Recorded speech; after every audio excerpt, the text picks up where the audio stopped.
നമസ്കാരം. ചന്ദന കൃഷിയിലൂടെ 28,000 കോടീശ്വരന്മാരെ സൃഷ്ടിക്കാമെന്ന് പറഞ്ഞുകൊണ്ട് 1400 ഏക്കറിൽ 5 സെന്റ് തിരിച്ച് 20 ചന്ദന മരങ്ങൾ നട്ട് വിപ്ലവം സൃഷ്ടിച്ചിട്ടുള്ള ഒരാളാണ്, ബിസിനസ്സുകാരനാണ് നിഷാദ് അബൂബക്കർ. അദ്ദേഹത്തെ കേന്ദ്ര ഗവൺമെന്റ് അംഗീകരിക്കുകയും അതോടൊപ്പം അദ്ദേഹത്തിന് ഒരു അവാർഡും ലഭിക്കുകയുണ്ടായി. കേന്ദ്രമന്ത്രി ചിരാഗ് പാസ്വാനും അതേപോലെ പ്രമുഖ ബിസിനസ്സുകാരനായ യൂസഫ് അലിയും പങ്കെടുത്ത ചടങ്ങിലാണ് അദ്ദേഹത്തിന് ഇരുവരും ചേർന്ന് അവാർഡ് കൊടുത്തത്. അതിൻ്റെ അർത്ഥം അത്രയും പ്രാധാന്യമുള്ള ഒരാളായി അദ്ദേഹം മാറിയിരിക്കുന്നു എന്നുള്ളതാണ്. കേന്ദ്ര ഗവൺമെന്റ് ഈ പദ്ധതിക്ക് അംഗീകാരം നൽകിയിരിക്കുന്നു. മാത്രമല്ല ഒരു വലിയൊരു ഗ്രാന്റ് കൂടി കിട്ടാൻ പോകുന്നു എന്നുള്ള വിവരമാണ് പുറത്തു വരുന്നത്. ഇതിനെ സംബന്ധിച്ച് ഞാൻ അദ്ദേഹത്തിൻ്റെ ഒരു ഇന്റർവ്യൂ പ്രസിദ്ധീകരിക്കുകയുണ്ടായി. 28,000 പേർക്കാണ് അദ്ദേഹം ഈ പദ്ധതിയുമായി പങ്കാളിത്തം കൊടുക്കുന്നത്. അതിൽ ഏകദേശം ആദ്യം കൊടുത്ത 73 പേർ ഈ ചന്ദന കൃഷിയുടെ സ്ഥലം വാങ്ങുകയുണ്ടായി. 5 സെന്റ് സ്ഥലം, 20 ചന്ദന മരങ്ങൾ. ഇപ്പോൾ അതിൻ്റെ വില മരം വളർന്ന് 15 വർഷം കഴിയുമ്പോഴേക്ക് ഈൽഡിങ് കിട്ടും. അവരുടെ പേരിൽ സ്ഥലം രജിസ്റ്റർ ചെയ്ത് കൊടുത്തുകൊണ്ടാണ് അദ്ദേഹം ഈ പദ്ധതിക്ക് തുടക്കമിട്ടത്. ഞാൻ ആദ്യം വിചാരിച്ചത് വലിയ തട്ടിപ്പായിരുന്നു എന്നാണ്. ആട് തേക്ക് മാഞ്ചിയം പോലെ വലിയ തട്ടിപ്പുമായി വന്ന നിഷാദ് അബൂബക്കറെ കുറിച്ച് നല്ലൊരു കിടിലൻ സ്റ്റോറി ചെയ്യാമെന്നുള്ള ഉദ്ദേശത്തോടു കൂടിയിട്ടാണ് ഇതുമായി ബന്ധപ്പെട്ട കാര്യങ്ങൾ ഞാൻ കളക്ട് ചെയ്യുകയും നിഷാദ് അബൂബക്കറെ ഞാൻ ബന്ധപ്പെടുകയും ചെയ്തത്. എന്നാൽ നിഷാദ് അബൂബക്കർ വളരെ സൗമ്യമായി അദ്ദേഹം ഇതുമായി ബന്ധപ്പെട്ട എല്ലാ കാര്യങ്ങളും അയച്ചു തരികയും അദ്ദേഹം വളരെ കൃത്യമായി പറഞ്ഞ കാര്യം, ഞാൻ ആരുടെയും പൈസ വാങ്ങി പോക്കറ്റിലിടുകയല്ല, അവർക്ക് തതുല്യമായുള്ള സ്ഥലവും ചന്ദനമരങ്ങൾ അടങ്ങിയ നട്ടു വളർത്തിയ സ്ഥലം ഞാൻ കൊടുക്കുകയാണ്. മാത്രമല്ല 15 വർഷത്തേക്ക് അവരെയും കൂടെ പങ്കാളിത്തത്തോടു കൂടി അവിടെയുള്ള വാങ്ങിയിട്ടുള്ള എല്ലാ കർഷകരെയും കൂടെ ഉൾപ്പെടുത്തിക്കൊണ്ട് സാൻഡൽവുഡ് ഗ്രൂപ്പ് ഫാർമേഴ്സ് അസോസിയേഷൻ രൂപീകരിച്ച് അവരാണ് എല്ലാ കാര്യങ്ങളും നോക്കുന്നത്. വളരെ രസകരമായ, വളരെ കൃത്യതയോടുകൂടിയുള്ള ശാസ്ത്രീയമായ ഈ കാര്യം കേട്ടത് ഞാൻ സത്യമാണോ എന്ന് അന്വേഷിക്കുകയുണ്ടായി. അതിൻ്റെ ഭാഗമായി പുൽപ്പള്ളിയിൽ ഈ പറയുന്ന പ്ലാന്റിൽ, ഈ പ്രോജക്റ്റിൽ സ്ഥലം വാങ്ങിയിട്ടുള്ള, ഈ ചന്ദന മരങ്ങൾ നട്ടു വളർത്തിയിട്ടുള്ള പ്രോജക്റ്റിൽ പങ്കുചേർന്നിട്ടുള്ള ആളുകളെ കണ്ടെത്തുകയും അവരെ ഓരോരുത്തരെയും നേരിട്ട് കാണുകയും ഉണ്ടായി. കാരണം അവരെ കാണേണ്ട ആവശ്യം വെച്ചാൽ ഈ പറയുന്ന പദ്ധതി തട്ടിപ്പാണോ അല്ലയോ എന്ന് കൃത്യമായി മനസ്സിലാക്കാനാണ്. അവർ ഘട്ടം ഘട്ടമായി കൃത്യമായി പ്രവർത്തിക്കുന്നുണ്ടോ, ഈ കർഷകർ ഒറ്റക്കെട്ടായി നിൽക്കുന്നുണ്ടോ എന്നറിയാൻ പോയി എൻ്റെ റിപ്പോർട്ടറെ മീരയെ അയച്ചപ്പോൾ മീര അവർ നേരിട്ട് കാണുകയുണ്ടായി. അതിൽ സാൻഡൽവുഡ് അസോസിയേഷന്റെ പ്രസിഡന്റ് ആയിട്ടുള്ള അനു വർക്കിയെയാണ് ആദ്യം കണ്ടത്. അദ്ദേഹം പറഞ്ഞ കാര്യങ്ങളൊന്ന് കേൾക്കാം. ഇന്ന് നമുക്കിവിടെ ഈ ഒരു പവലിയനിൽ ഇന്ത്യൻ ഇൻഡസ്ട്രീസ് നമുക്കൊരു അവസരം ഒരുക്കിയിരിക്കുകയാണ്. കാരണം എല്ലാ ബിസിനസ്സുകാരെയും പ്രൊമോട്ട് ചെയ്യാനായിട്ട് സെൻട്രൽ ഗവൺമെൻറ് 4 സെൻട്രൽ ഗവൺമെൻറ് അതോറിറ്റികൾ ചേർന്നുകൊണ്ട് ഒരു പ്രൊജക്റ്റുകൾ കേരളത്തിന് വേണ്ടിയിട്ട് കൊണ്ടുവന്ന ആദ്യത്തെ എക്സിബിഷനാണിത്. ആ എക്സിബിഷനിൽ ഇന്ന് നമുക്ക് ഇവിടെ നമ്മുടെ കമ്പനിയുടെ കാക്കനാട് ആസ്ഥാനമായിട്ട് ഉള്ള ഓഫീസിൻ്റെ കമ്പനിയുടെ സ്റ്റാഫുണ്ട്. അതോടൊപ്പം തന്നെ നമ്മുടെ മെയിൻ അട്രാക്റ്റീവായിട്ടുള്ള നമ്മുടെ പ്രൊജക്റ്റ് എന്ന് പറഞ്ഞു കഴിഞ്ഞാൽ കേവ് ഹൗസാണ്. ഇന്ന് ലോകത്തിൽ ആരും പരീക്ഷിക്കാത്ത, അല്ലെങ്കിൽ ഇന്ന് ലോകത്ത് ഒരു മോണോപ്പൊളി പ്രൊജക്റ്റായിട്ട് മാറിയിരിക്കുകയാണ് സിൽവർ ലീഫ് ബിൽഡേഴ്സിൻ്റെ ലക്ഷറി റിസോർട്ട്. കാരണം സാൻഡൽവുഡ് പ്ലാന്റേഷനും കേവ് ഹൗസും, ആ കേവ് ഹൗസിൽ നമുക്ക് ഡീറ്റെയിൽ ചെയ്യാൻ പറ്റും. ആ കേവ് ഹൗസിൽ ഏകദേശം അതിൻ്റെ ഡീറ്റെയിൽസ് ഞാൻ കാണിച്ചു തരാം. ഇത്രയും ലക്ഷറൈസ് ആയിട്ടുള്ള ഒരു മാസ്റ്റർ ബെഡ്റൂം, അതിൻ്റെ കോമൺ അമ്യൂണിറ്റീസിൽ kids area, spa, aroma therapy. ഇപ്പോൾ സാൻഡൽവുഡ് ഓയിൽ വെച്ചിട്ടുള്ള ട്രീറ്റ്മെൻറ്റ് ഇന്ന് വേൾഡിൽ ഓസ്ട്രേലിയയിൽ ഒരു കമ്പനി മാത്രമേ ചെയ്യുന്നുള്ളൂ. പിന്നെ ചെയ്യുന്നത് നമ്മളാണ്.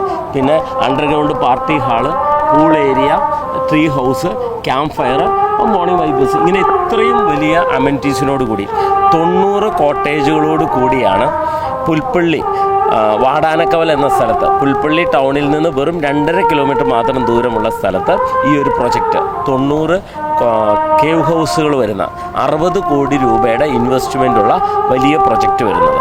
ഈ പ്രൊജക്റ്റ് വയനാടിന് മാത്രമല്ല, ഇന്ത്യയെ തന്നെ ലോകത്തിൻ്റെ ഭൂപടത്തിൽ നമ്മുടെ എല്ലാ ബിസിനസ് മേഖലയിനേക്കാൾ ഉപരിയായി ടൂറിസം ഭൂപടത്തിൽ ഒരു സ്ഥാനം കൊടുക്കും. കാരണം എന്താണെന്ന് ചോദിച്ചാൽ സാൻഡൽവുഡ് പ്ലാന്റ്സിന് നടുക്ക് ഒരു മഡോസിൽ നാച്ചുറൽ ട്രീറ്റ്മെൻറ്റും അതോടൊപ്പം തന്നെ അരോമ തെറാപ്പി സാൻഡൽവുഡ് ഓയിൽ ഉപയോഗിച്ചിട്ടുള്ള ട്രീറ്റ്മെൻറ്റും ഈ 3 സെഗ്മെൻറ്റും ഒരുമിച്ചിട്ടുള്ള ഒരു ലക്ഷറൈസ് ആയിട്ടുള്ള ഒരു പാക്കേജ് ഇന്ന് വേൾഡിൽ സാൻഡൽവുഡിൻ്റെ നാട്ടിൽ സ്വന്തം നാട്ടിൽ മറ്റാർക്കുമില്ല, നമുക്ക് മാത്രമേ അവകാശപ്പെടാനുള്ളൂ. അപ്പോൾ ആ ഒരു അവസരത്തെക്കുറിച്ച് ഇന്ന് ഈ ഒരു ഇൻഡസ്ട്രിയൽ പ്രോഗ്രാമിൽ എക്സിബിഷനിൽ നമുക്ക് വളരെയധികം ഇൻഡസ്ട്രിയലായിട്ടും അതോടൊപ്പം തന്നെ ഇൻവെസ്റ്റേഴ്സായിട്ടും വരുന്ന ആളുകൾക്ക് കാണിച്ചു കൊടുക്കാൻ ഗവൺമെൻറ് ഇങ്ങനെ ഒരു അവസരം ഈ ഒരു പ്രൊജക്റ്റിലൂടെ ഞങ്ങൾക്ക് കൊണ്ടുവന്ന് തന്നിട്ടുണ്ട്. അപ്പോൾ ഞങ്ങൾക്ക് എല്ലാവരോടും പറയാനുള്ളത് ഇത്രയും മാത്രമേ ഉള്ളൂ. ഇന്ന് ഭൂമിയിൽ തന്നെ നിക്ഷേപിച്ചുകൊണ്ട് ഏറ്റവും പൈതൃകമായിരിക്കുന്ന പ്ലാന്റേഷൻ പ്രൊജക്റ്റും അതോടൊപ്പം തന്നെ നമ്മുടെ നാച്ചുറലായിട്ടുള്ള പ്ലാന്റ്സിനെ കുറിച്ചും മഡോസിനെ കുറിച്ചും ട്രീറ്റ്മെൻറ്റുകളെക്കുറിച്ചും മനസ്സിലാക്കുന്ന ഒപ്പം തന്നെ വിദേശ നാണ്യത്തെ നേടിത്തരുന്ന ഈ പ്രൊജക്റ്റ് നിങ്ങൾക്കും സ്വന്തമാക്കാനുള്ള ഒരവസരം കൂടി ഞങ്ങളിവിടെ ഒരുക്കുന്നുണ്ട്. എല്ലാവർക്കും സ്വന്തമായിട്ട് ഓരോ മഡോസും പ്ലാന്റ്സും ഒക്കെ അവരെ സ്വന്തമായിട്ട് രജിസ്റ്റർ ചെയ്ത് എടുക്കാനുള്ള അവസരമാണ് നമ്മൾ ഇതിലൂടെ ഒരുക്കുന്നത്. അപ്പോൾ ഈ ഒരു പവലിയനിൽ ഞങ്ങൾ കൊടുക്കുന്ന ഓരോ ഇൻവിറ്റേഷനും അവരുടെ ജീവിതത്തിൽ ഒരു പുതിയ ഇൻവെസ്റ്റ്മെൻറ്റിൽ ഏറ്റവും വലിയൊരു പുതിയ വാതായനമാണ് ഇതിലൂടെ തുറക്കുന്നത്. അപ്പോൾ ഇത് കേൾക്കുന്ന ഓരോരുത്തരോടും എനിക്ക് പറയാനുള്ള കാര്യം ഇത്രയേ ഉള്ളൂ. ഏറ്റവും നല്ല ഇൻവെസ്റ്റ്മെൻറ്റ് ഏതാണെന്ന് മനസ്സിലാക്കി ഏറ്റെടുക്കാൻ ഇന്ന് നിങ്ങളുടെ മുമ്പിൽ സിൽവർ ലീഫ് ബിൽഡേഴ്സിൻ്റെയും ജസ്പേഡ് പ്രൈവറ്റ് ലിമിറ്റഡ് കമ്പനിയുടെയും ലക്ഷറീസ് റിസോർട്ടായിട്ടുള്ള കേവ് ഹൗസുകൾ തയ്യാറായിട്ടുണ്ട്. ഞങ്ങളുടെ കേവ് ഹൗസുകളുടെ കൺസ്ട്രക്ഷൻ ഒന്ന് വിസിറ്റ് ചെയ്യുക, കാര്യങ്ങൾ നേരിട്ട് മനസ്സിലാക്കുക. ഇപ്പോൾ കൺസ്ട്രക്റ്റീവ് ടൈം ആയതുകൊണ്ട് ഓഫർ റേറ്റിന് കൂടി സ്വന്തമാക്കാനുള്ള അവസരമുണ്ട്. അപ്പോൾ അവസരം ഉപയോഗപ്പെടുത്തുക. Thank you very much. Thank you sir. അതോടൊപ്പം തന്നെ ഈ സ്ഥലം വാങ്ങിയിട്ടുള്ള ഈ പ്രോജക്റ്റിൽ ചേർന്നിട്ടുള്ള മുഴുവൻ ആളുകളെയും കാണുകയുണ്ടായി. അതിൽ ഈ വീഡിയോയിൽ കൊടുക്കുന്നത് 7ഓളം പേരുടെയാണ്. ആ 7ഓളം പേർ എന്താണ് പറഞ്ഞൊന്ന് കേൾക്കാം. മാമിന്റെ പേരെന്താ? ജയശ്രീ അനീഷ് പറവൂർ. സ്ഥലം പറവൂർ. ഓക്കെ. ഈ പ്രോജക്റ്റിനെ സംബന്ധിച്ച് പറയുമ്പം ഒരു പ്ലാന്റിൽ എത്ര ഏക്കറാ മൊത്തം? ഇത് ടോട്ടൽ ഇവിടെ വരുന്നത് വെച്ച് കഴിഞ്ഞാൽ 1400 ഏക്കറിലാണ് നമ്മുടെ പ്രൊജക്റ്റ് വരുന്നത്. ഇപ്പോൾ ഏകദേശം ഒരു 120 ഏക്കറോളമാണ് എടുത്തുകൊണ്ട് ഡെവലപ്പ് ചെയ്തുകൊണ്ടിരിക്കുന്നത്. 1400 ഏക്കറാണ് പ്രൊജക്റ്റ്. ഇതിൽ പലരോടും സംസാരിച്ചപ്പോൾ പലരും 1000 തൈകളൊക്കെ ഒന്നിച്ചാണ് വെച്ചതെന്ന്. ഇത് ഒന്നിച്ചല്ലേ പാകമാവുക, കാതലായി വരിക? ആ സമയത്ത് ഒന്നിച്ച് മുറിച്ച് വിൽക്കുമ്പോൾ ഇത് ഒന്നിച്ച് ഗവൺമെന്റ് എടുക്കാൻ സാധ്യത, അങ്ങനെ ഒരു ഭീഷണി വരുമോ ആ സമയത്ത്? തീർച്ചയായിട്ടും നമുക്ക് ഏകദേശം ഒരു 2000 ടൺ ചന്ദനത്തിന്റെ ആവശ്യകത ഓരോ വർഷം ഇന്ത്യയിലുണ്ട് നിലവിൽ. പക്ഷേ നിലവിൽ 100 ടണ്ണിൽ താഴെ മാത്രമേ ഇപ്പോൾ ലഭ്യതയുള്ളൂ. അപ്പോൾ തന്നെ നമ്മൾ ഈ ഒരു plantation sandalwood group farmers welfare അസോസിയേഷൻ്റെ കീഴിൽ ഈ ഒരു പ്ലാന്റേഷൻ നമ്മൾ 2000 ടൺ ചന്ദനം പോലും ആകുന്നില്ല ഈ ഒരു 1400 ഏക്കറുടെ കൾട്ടിവേഷൻ കഴിയുമ്പോൾ. അപ്പോൾ തന്നെ അത് ഒരു വർഷത്തേക്ക് കൊടുക്കാനുള്ളതേ ഉള്ളൂ. ശരിക്കും പറഞ്ഞു കഴിഞ്ഞാൽ ഓരോ വർഷവും 2000 ടൺ ഇവിടെ ആവശ്യമുണ്ട്. അപ്പോൾ നമ്മൾ കൾട്ടിവേഷൻ ചെയ്യുന്നത് അല്ലെങ്കിൽ 15 വർഷത്തെ ആ ഒരു പീരീഡ് എന്ന് പറയുമ്പോൾ അത് ആകെ കൂട്ടിവെച്ചാൽ തന്നെ ഏകദേശം ഒരു വർഷത്തേക്ക് കൊടുക്കാനുള്ള ചന്ദനം വരുന്നുള്ളൂ.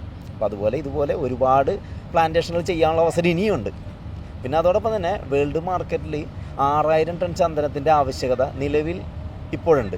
പക്ഷേ ലഭ്യത ഉള്ളത് 800 ടണ്ണിൽ താഴെ മാത്രമാണ്. അപ്പോൾ അതിൽ ഏറ്റവും ക്വാളിറ്റി കൂടിയ ചന്ദനം എന്ന് പറയുന്നത് ഇന്ത്യൻ സാൻഡൽവുഡാണ്. സാൻഡാലം ആൽബം എന്ന് പറയുന്ന സ്പീഷ്യസിലുള്ള ഇന്ത്യൻ സാൻഡൽവുഡാണ്. അത് ഏറ്റവും കൂടുതൽ ക്വാളിറ്റിയുള്ള ചന്ദനം കിട്ടുന്നതും നമ്മുടെ മറയൂരിൽ നിന്നൊക്കെയാണ്. ഏറ്റവും പഴയ നമ്മൾ പറയുകയാണെങ്കിൽ ചന്ദനക്കാടുകൾ ഒരു സ്വാഭാവിക സ്ഥിതിയിൽ കണ്ടുവന്നിട്ടുള്ള ചന്ദനക്കാടുകൾ എന്നൊക്കെ പറയുന്നത് മറയൂരാണ്. അപ്പോൾ അവിടെ വെച്ച് നോക്കുകയാണെങ്കിൽ തന്നെ ഇവിടെ ആ മറയൂർ സാൻഡൽവുഡിൻ്റെ അവിടുത്തെ തൈകളും അല്ലെങ്കിൽ അവിടുത്തെ വിത്തുകളുമാണ് ഇവിടെ ജെർമിനേഷൻ ചെയ്ത് നമ്മളിവിടെ പ്ലാന്റ് ചെയ്യുന്നത്. അതായത് കിട്ടാവുന്നതിൽ വെച്ച് ഏറ്റവും കൂടുതൽ ഫസ്റ്റ് ക്വാളിറ്റി ചന്ദനം മറയൂർ ചന്ദനത്തിൻ്റെ അല്ലെങ്കിൽ പ്രായമേറിയ ചന്ദനത്തിൻ്റെ വിത്തുകൾ. അങ്ങനെ ഒരു സീൻ വരാൻ പോകുന്നില്ല. അതായത് വില കുറയാനോ ഇടിയാനോ ഒന്നിച്ച് വിളവെടുത്താൽ ഞാൻ അങ്ങനെ പറയുകയാണെങ്കിൽ വില കൂടാനുള്ള സാധ്യത എന്ന് പറയുള്ളൂ. കാരണം ഇപ്പോഴും വില കൂടിക്കൊണ്ടിരിക്കുന്നത്. കാരണം എക്സ്പോർട്ടിങ്ങിനുള്ള സാധ്യത ചിലപ്പോൾ അപ്പോഴായിരിക്കും തുറക്കണം. ഇപ്പം നിലവിൽ നമ്മുടെ രാജ്യത്തെ ചന്ദനം ഇത്രയും ഡിമാൻഡ് ഉള്ളതാണെന്ന് തിരിച്ചറിഞ്ഞിട്ടും വേൾഡിൽ മറ്റ് പല രാജ്യങ്ങൾക്ക് ഇത്രയും ചന്ദനത്തിൻ്റെ ആവശ്യകത ഉണ്ടായിട്ടും ചന്ദനം ഇവിടുന്ന് എക്സ്പോർട്ട് ചെയ്യപ്പെടുന്നില്ല. കാരണം ഇവിടെ 2000 ടൺ ആവശ്യമുണ്ട് ഇപ്പോൾ, പക്ഷേ 100 ടണ്ണിൽ താഴെ മാത്രമേ ലഭ്യതയുള്ളൂ. അങ്ങനെ ഇരിക്കുമ്പോൾ ഗവൺമെൻറ് നിലവിൽ എക്സ്പോർട്ടിങ്ങിന് അനുവദിക്കുന്നില്ല. അതുകൊണ്ട് എക്സ്പോർട്ടിങ് ബാനാണ്. പക്ഷേ 2000 ടണ്ണിന് മേലേക്ക് ഒരു വർഷത്തിലായി കഴിഞ്ഞ് കഴിഞ്ഞാൽ തീർച്ചയായിട്ടും ഗവൺമെൻറ് എക്സ്പോർട്ട് ചെയ്യും, അത് ഓപ്പൺ ചെയ്യും. എത്ര വർഷം കൊണ്ടായിരിക്കും അങ്ങനെ ഒരു ഇതിലേക്ക് എത്തുക? നമ്മളെ സംബന്ധിച്ചുള്ള നമ്മളെപ്പോലെ ഒത്തിരി കമ്പനികൾ അല്ലെങ്കിൽ നമ്മളെപ്പോലെ ഇത് ചെയ്യുന്ന ആളുകളുടെ എണ്ണം കൂടണം. അല്ലെങ്കിൽ നമ്മുടെ തന്നെ പ്രൊജക്ട് 1400 ഏക്കർ കംപ്ലീറ്റ് ചെയ്തതിന് ശേഷം വീണ്ടും അടുത്ത വർഷം ഒരു 30 വർഷമൊക്കെ നമ്മൾ മുമ്പിൽ കാണണ്ടേ? തീർച്ചയായിട്ടും വേണ്ടി വരും. കാരണം ഇതൊരു 15 വർഷത്തെ ഒരു പ്രൊജക്റ്റായിട്ട് നമുക്ക് കാണാൻ പറ്റില്ല. ഇതൊരു 30-40 വർഷം ചെയ്യാനായിട്ട് തീർച്ചയായിട്ടും എക്സ്പോർട്ടിംഗിലേക്ക് നമുക്ക് എത്താൻ പറ്റുള്ളൂ. തീർച്ചയായിട്ടും പറ്റുള്ളൂ. ഇത്രയും ചന്ദനം നമ്മളിപ്പോൾ 1000 തൈകൾ നട്ട ചന്ദനം ഒരുമിച്ചെടുത്ത് അത് ഗവൺമെന്റിനെ ഏൽപ്പിച്ച ഗവൺമെന്റ് ഇത് എന്തെല്ലാം പ്രോസസ്സിന് വേണ്ടിയിട്ടായിരിക്കും ഉപയോഗിക്കുക? ഇത് കൂടുതലായിട്ട് മറയൂർ സാൻഡൽവുഡ് ഡിപ്പോയിൽ അവിടെ നിന്നിട്ട് ലേലത്തിൽ പോവുകയാണ് ചെയ്യുക. ഇപ്പോൾ നമുക്കറിയാം മൈസൂർ സാൻഡിൽ സോപ്പ് ഉണ്ടാക്കുന്ന ആ ഒരു Karnataka soap and detergent company, അവർക്ക് തന്നെ ഇവിടെ ആവശ്യത്തിനുള്ള ചന്ദനം നിലവിൽ കിട്ടുന്നില്ല. സാൻഡൽവുഡ് ഓയിൽ എക്സ്ട്രാക്ട് ചെയ്തുകൊണ്ട് ആ ഓയിൽ ഉപയോഗിച്ചുകൊണ്ടാണ് സാൻഡൽവുഡ് സോപ്പ്, അതോടൊപ്പം തന്നെ ഒരുപാട് കോസ്മെറ്റിക്സ് ഐറ്റംസ്, മെഡിസിൻസിന് പോലും, അതായത് എല്ലാ തരത്തിലുള്ള ക്യാൻസറിനുള്ള ഒരു മെഡിസിനായിട്ട് പോലും സാൻഡൽവുഡിൻ്റെ ഓയിൽ ഉപയോഗിക്കുന്നുണ്ട്. അത്രയും നല്ലതാണ്, സ്കിൻ കെയർ ആണ്. അതോടൊപ്പം തന്നെ വിദേശ രാജ്യങ്ങളിലും ഇത് വെച്ചുകൊണ്ട് ഒരുപാട് പ്രൊഡക്റ്റുകൾ ഉൽപ്പാദിപ്പിക്കുന്നുണ്ട്. പക്ഷേ ഇവിടെ എന്ന് പറഞ്ഞു കഴിഞ്ഞാൽ നമ്മുടെ രാജ്യത്തെ ചന്ദനം ഇവിടെ കർണാടക സോപ്പ് ആൻഡ് ഡിറ്റർജൻറ്റ് കമ്പനിക്ക് പോലും ഒരു വർഷം തികയുന്നില്ല. അവരെന്താ ചെയ്യുന്നതെന്ന് വെച്ച് കഴിഞ്ഞാൽ ഇവിടെ നിന്ന് ആവശ്യമുള്ള ചന്ദനത്തിൻ്റെ ഓയിൽ കിട്ടിയതിന് ശേഷം വീണ്ടും അവർക്ക് നമ്മളെക്കാൾ കൂടുതൽ, നമ്മളിൽ നിന്ന് വാങ്ങുന്നതിനേക്കാൾ ഇരട്ടിയിലധികം ചന്ദനത്തിൻ്റെ ഓയിൽ ഓരോ വർഷം ആവശ്യമുണ്ട്, ലിറ്റർ ഓയിൽ. കഴിഞ്ഞ സാമ്പത്തിക വർഷത്തെ ഒരു വാർത്ത എന്ന് പറഞ്ഞു കഴിഞ്ഞാൽ ഏകദേശം 5000 ലിറ്റർ സാൻഡൽവുഡ് ഓയിലായിരുന്നു കർണാടക സോപ്പ് ആൻഡ് ഡിറ്റർജൻറ്റ് കമ്പനിക്ക് വേണ്ടത്. പക്ഷേ അവർക്ക് 1000 ലിറ്ററിൽ താഴെ നമുക്കിവിടെ കേരളത്തിൽ അല്ലെങ്കിൽ ഇന്ത്യയിൽ നിന്ന് കിട്ടിയിട്ടുള്ളൂ.